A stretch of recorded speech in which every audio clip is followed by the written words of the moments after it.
வணக்கம் நண்பர்களே, வாழ்க மகிழ்வுடன் சிபிஎல்லின் சிந்தனை களத்திற்கு உங்களை மகிழ்வோடு வரவேற்கின்றேன். தினம் ஒரு திரவியம் மனதுக்கும் உடலுக்கும். 162வது திருக்குறள் இப்படி சொல்லுகிறது: விழுப்பேற்றின் அக்தொப்பதில்லையார் மாட்டும் அழுக்காற்றின் அன்பை பெறின்.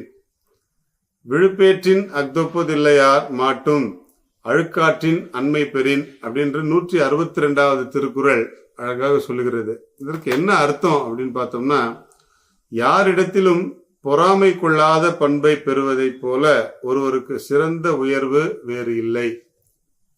யாரிடத்திலும் பொறாமை கொள்ளாத பண்பை பெறுவது போல ஒருவருக்கு சிறந்த உயர்வு வேறு இல்லை என்று திருவள்ளுவர் அழகாக சொல்லியிருக்கிறார். இந்த பொறாமை என்கின்ற குணத்தை விவேகானந்தர் இப்படி சொல்லுகிறார். சுவாமி விவேகானந்தர் இப்படி சொல்லுகிறார்: பொறாமை என்பது அடிமைகளின் குணம் அப்படின்னு சொல்றார். பொறாமை என்பது அடிமைகளின் குணம் என்று சொல்லுகிறார்.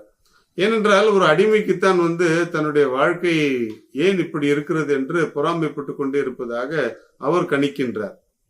அடிமைகளுடைய வாழ்க்கையில் ஏன் ஏற்றங்கள் கிடைக்கவில்லை, மாற்றங்கள் கிடைக்கவில்லை என்றால் அவர்கள் பொறாமைப்பட்டு கொண்டே இருக்கிறார்கள். அவன் இப்படி இருக்கிறான், இவன் இப்படி இருக்கிறான், இந்த அம்மா அப்படி இருக்குது, அந்த அம்மா அப்படி இருக்குது சொல்லிட்டு ஒருவரோடு ஒப்பிட்டு பொறாமைப்பட்டு கொண்டே இருப்பதால் எந்த விதமான ஏற்றங்களையும் காண முடியவில்லை.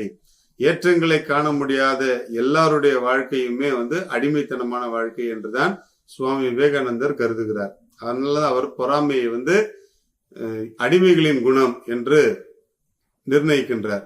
நாம் கூட நிறைய நேரங்களில் அடிமைகளாகி போகிறோம். ஏனென்றால் அவருடைய வாழ்க்கையை குறித்து, அடுத்தவருடைய நிலையை குறித்து நாம் பொறாமைப்பட எத்தனிக்கும் பொழுது நம்மை நாமே அடிமையாக மாற்றிக்கொள்கிறோம். இந்த நிலையிலிருந்து விடுபடுவதற்கு நாம் முயற்சி செய்வோம். பொறாமையினால் எந்த நன்மையும் கிடைக்காது, எந்த முன்னேற்றமும் நடக்காது. இது அரசியலா இருந்தாலும் சரி, அல்லது வேறு எந்த துறையாக இருந்தாலும் சரி, தொழில் துறையாக இருந்தாலும், விளையாட்டாக இருந்தாலும், எந்த துறையாக இருந்தாலும், பொறாமை இருக்கின்ற இடத்தில் வெற்றி கிடைக்காது, நம்பிக்கை இருக்காது, நல்லது எதுவுமே நடக்காது. எனவே பொறாமையை நாம் விட்டு விடுவோம். பொறாமை இருக்கும் மனிதர்களுடைய வாழ்க்கை எவ்வளவு துன்பகரமானது என்பதற்கு நிறைய உதாரணங்கள் இருக்கிறது. எனவே பொறாமையிலிருந்து வெளிப்படுவோம், நம்முடைய வாழ்க்கையை மகிழ்ச்சியாக மாற்றிக்கொள்வோம். வாழ்க மகிழ்வுடன். இன்றைக்கு நம்முடைய எலுமிச்சம்பழத்தை குறித்து நிறைய செய்திகளை நான் சொல்லிக்கொண்டே இருக்கிறேன் இல்லையா? அந்த எலுமிச்சம்பழத்தை சாப்பிட்றத தவிர்க்க வேண்டிய சில விஷயங்களும் இருக்கு.